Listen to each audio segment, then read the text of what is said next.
जय हिंद साथियों, Shiva educational academy Jhansi में आप सभी का स्वागत है। आज हम देखेंगे रैपिडेक्स इंग्लिश स्पीकिंग कोर्स का 22वां दिन।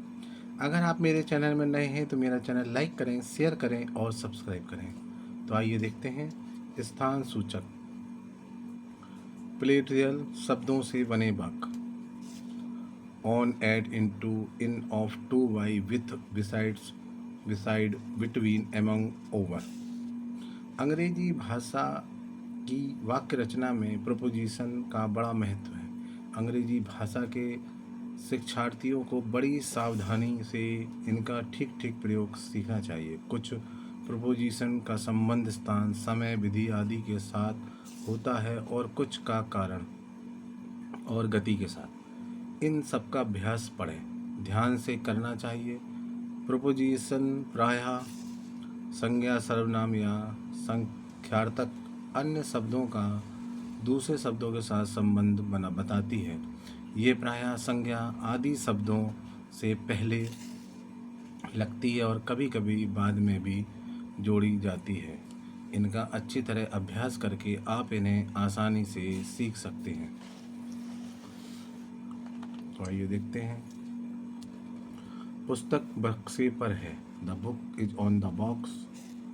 कंप्यूटर मेज पर है, the computer is on the table. Clerk seat पर बैठा है, the clerk is at the seat. दरवाजे पर हरा पेंट है, there is green paint on the door. पिताजी दरवाजे पर खड़े हैं, father is standing at the door. मैं आपको घर पर मिलूँगा, I will see you at home. Neha कमरे में आ रही है, Neha is coming in to the room. Rishabh और ऋचा दोनों कमरे में हैं, Rishabh and Richa both are in the room. मैं गिलास में थोड़ा सा पानी और डालूंगा, I will pour some more water in to the glass. लोग नदी में स्नान करते हैं, people bath in the river. हम बेंच पर बैठते हैं किंतु पिताजी आराम कुर्सी पर बैठते हैं। We sit on the bench but father sits in the arm chair.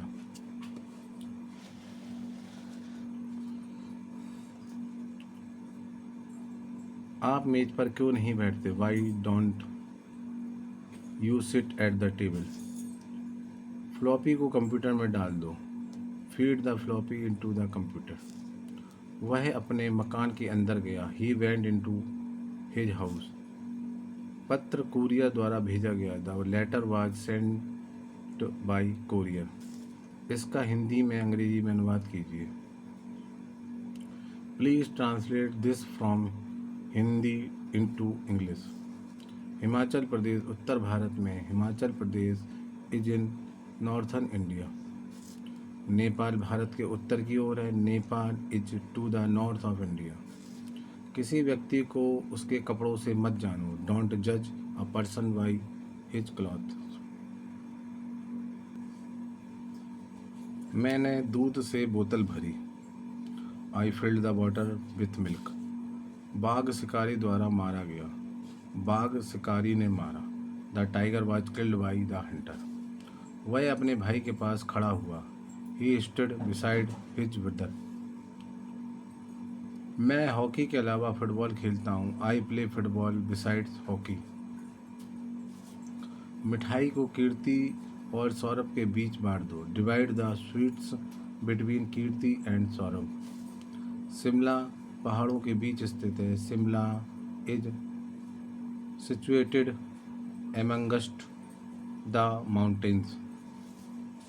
वह सिद्धांत प्रिय व्यक्ति है, he is a man of the principle. Yamuna नदी पर पुल है, there is a bridge over the Yamuna river. गेंद को दीवार से ऊपर फेंको, throw the ball over the wall. पक्षी पुल के ऊपर उड़ रहे हैं, birds are flying over the bridge.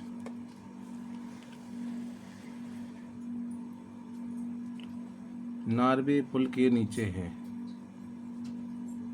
Boats are under the bridge.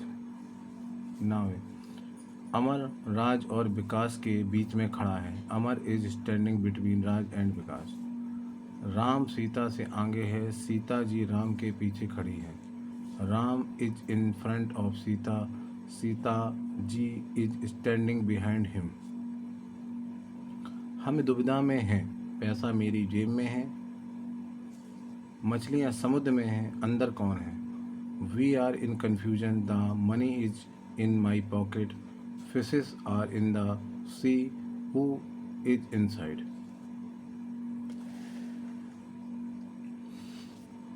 याद रखें, at, on, in, with, by आदि प्रोपोजिशन का प्रयोग प्रायः स्थानवाची, प्लेसियल और कालवाची, टेम्पोरल शब्दों के रूप में होता है। ऊपर आपने स्थानवाची अर्थ में इनके प्रयोग देखे हैं।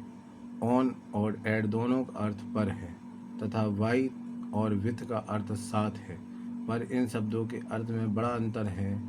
ऑन द टेबल का अर्थ है मेज के ऊपर है, एट द टेबल का अर्थ है मेज पर। वाई का अर्थ के द्वारा से तथा विथ का अर्थ के साथ से है। बिटवीन दो व्यक्तियों या वस्तुओं के लिए आता है। एमोंग दो से अधिक व्यक्तियों के साथ प्रयोग में आता है। चौथा, Kamala is going in her room. Kamala is going into her room. ऊपर के दो वाक्यों में दूसरा वाक्य ठीक है। यहाँ अर्थ है बाहर से कमरे के अंदर जाना, ना कि अंदर चलना फिरना, इसलिए इनटू प्रयोग किया गया है। इनका प्रयोग वहाँ होता है जहाँ यह अर्थ निकले कि वह कमरे के अंदर ही कोई काम कर रही है। उदाहरण के लिए नीचे दिए गए वाक्य पढ़िए। कमला अपने कमरे के अंदर है। Kamala is in her room. कमरा अपने कमरे के अंदर सो रही। Kamala is sleeping in her room. Thank you.